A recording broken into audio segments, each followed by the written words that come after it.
Chapter 7. After this, Jesus went from place to place in Galilee.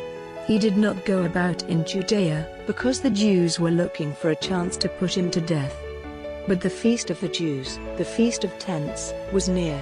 So his brothers said to him, "Go away from here into Judea so that your disciples may see the works which you do.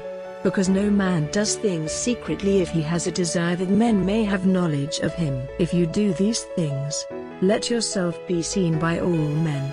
For even his brothers had no belief in him. Jesus said to them, "My time is still to come, but any time is good for you.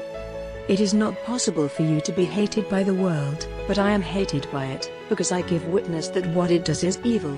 Go you up to the feast. I am not going up now to the feast because my time has not fully come." Having said these things to them, he still kept in Galilee, but after his brothers had gone up to the feast, then he went up, not publicly, but in secret. At the feast the Jews were looking for him and saying, "Where is he?" And there was much discussion about him among the mass of the people. Some said, "He is a good man," but others said, "No, he is giving people false ideas." But no man said anything about him openly for fear of the Jews. Now in the middle of the feast Jesus went up to the temple and was teaching. Then the Jews were surprised and said, "How has this man got knowledge of books? He has never been to school." Jesus gave them this answer, "It is not my teaching, but is who sent me. If any man is ready to do God's pleasure, he will have knowledge of the teaching and of where it comes from God or from myself. The man whose words come from himself is looking for glory for himself, but he who is looking for the glory of him who sent him, that man is true and there is no evil in him. Did not Moses give you the law? Even so, not one of you keeps the law. Why have you a desire to put me to death?" The people said in answer, "You have an evil spirit. Who has any desire to put you to death?" This was the answer of Jesus, "I have done one work and you are all surprised at it. Moses gave you circumcision, not that it comes from Moses, but from the fathers, and even on the Sabbath you give a child circumcision. If a child is given circumcision on the Sabbath so that the law of Moses may not be broken, why are you angry with me because I made a man completely well on the Sabbath? Let not your decisions be based on what you see, but on righteousness." Then some of the people of Jerusalem said, "Is not this the man whose death is desired? And here he is talking openly and they say nothing to him. Is it possible that the rulers have knowledge that this is truly the Christ? However, it is clear to us where this man comes from, but when the Christ comes no one will have knowledge where he comes from." Then, when he was teaching in the temple, Jesus said with a loud voice, "You have knowledge of me and you have knowledge of where I come from, and I have not come of myself, but there is one who has sent me. He is true, but you have no knowledge of him. I have knowledge of him because I came from him and he sent me."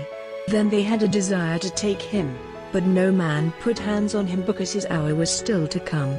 And numbers of the people had belief in him, and they said, "When the Christ comes will he do more signs than this man has done?" This discussion of the people came to the ears of the Pharisees, and the chief priests and the Pharisees sent servants to take him. Then Jesus said, "I will be with you a little longer and then I go to him who sent me. You will be looking for me, and you will not see me, and where I am you may not come." So the Jews said among themselves, "To what place is he going where we will not see him? Will he go to the Jews living among the Greeks and become the teacher of the Greeks?